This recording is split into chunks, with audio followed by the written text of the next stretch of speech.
দুনিয়ার শীর্ষ লিগে খেলেছেন, লেস্টার সিটির হয়ে চেলসিকে হারিয়ে এফএ কাপ জিতেছেন, ম্যানচেস্টার সিটিকে হারিয়ে জিতেছিলেন কমিউনিটি শিল্ড, খেলেছেন ইংল্যান্ডের অনূর্ধ্ব 21 দলে, 264 ম্যাচ খেলার অভিজ্ঞতা, একাধিক গোল আর অ্যাসিস্ট করার মতো যোগ্যতা নিয়ে সব মিলিয়ে নিজের গোটা ক্যারিয়ারের অর্জন আর হামজার গোল অ্যাসিস্টের সংখ্যা সবকিছুর বিস্তারিত জানবো রিপোর্ট।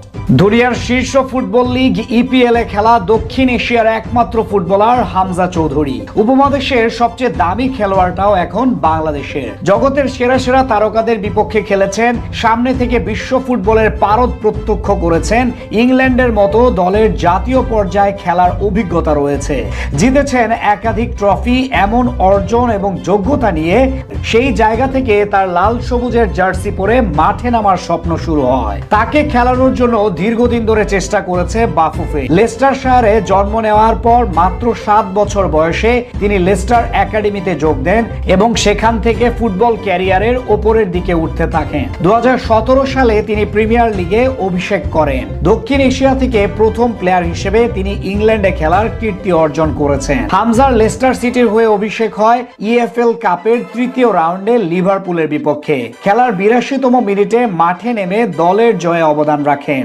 2017-18 মৌসুমে তিনি ইংলিশ প্রিমিয়ার লিগে মোট 8 ম্যাচ খেলেন। এরপর 18-19 সিজনে খেলেন তার চেয়ে একটি বেশি, কিন্তু ঠিক পরের বছর সেই সংখ্যা গিয়ে দাঁড়ায় 20-এর কোটায়। ওই বছর প্রথম প্রিমিয়ার লিগে গোল করেন হামজা, ডিফেন্সিভ মিডফিল্ডার হিসেবে, যেটা ছিল দুর্দান্ত বিষয়। ওই বছর গোলের পাশাপাশি অ্যাসিস্টও করেন তিনি। 2020-21 সালের ইউরোপা লিগে আরো একটি গোল করেন হামজা। ওই বছর লেস্টার সিটির হয়ে প্রথম ট্রফি জয়ের স্বাদ পান তিনি।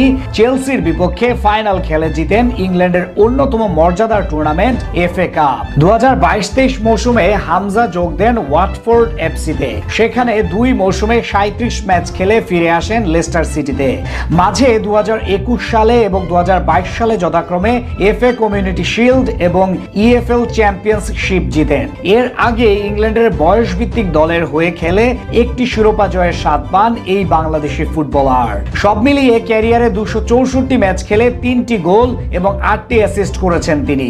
সংখ্যার হিসেবে বিষয়টা আপনার কাছে কম মনে হলেও একজন ডিফেন্সিভ মিডফিল্ডার বা রাইট ব্যাক হিসেবে যথেষ্ট ভালো পারফরমেন্স করেছেন। ক্যারিয়ারে বিশ্বমানের ফুটবলারদের সঙ্গে খেলার অভিজ্ঞতার পাশাপাশি তার ফুটবলীয় মেধা দারুণ, যেটা সঠিকভাবে বাংলাদেশ দল কাজে লাগাতে পারলে অল্প দিনে সফল হয়ে যাবে। হামজা বর্তমানে এশিয়ার অন্যতম সেরা ফুটবলার, তাই তার কাছ থেকে প্রত্যাশার মাত্রাটা অনেকখানি বেশি। ভক্তদের আশা লাল সবুজের জার্সি গায়ে নিজের সেরাটা দিয়ে প্রমাণ করবেন তিনি।